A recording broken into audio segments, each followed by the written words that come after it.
मुख्यमंत्री एकनाथ शिंदेंच्या हस्ते इर्शाळवाडीमधील घरांचं वाटप करण्यात आलं। सिडकोच्या द्वारे उभारण्यात आलेल्या 44 घरांचं बांधकाम अंतिम टप्प्यात आहे। मुख्यमंत्र्यांच्या वतीने बांधकामाच्या संदर्भातला आढावा देखील आता घेतला जाणार आहे।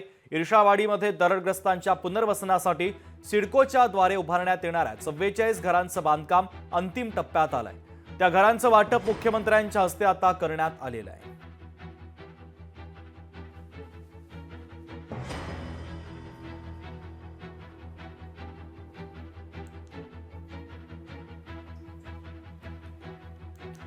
तर महत्त्वाची बातमी आपण पाहतोय। मुख्यमंत्री एकनाथ शिंदे यांच्या हस्ते इर्शाळवाडीमधील घरांचं वाटप करण्यात आलं।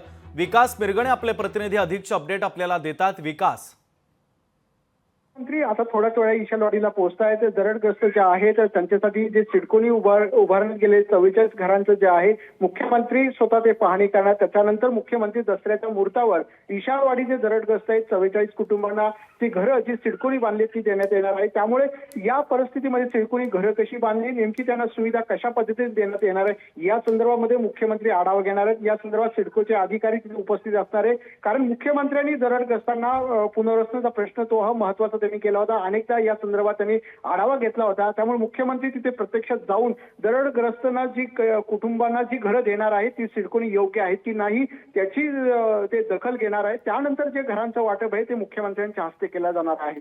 अगदी विकास, महत्त्वाचे अपडेट या बातमीच्या संदर्भातले पोहोचवलेले आहेत। तुर्तास धन्यवाद।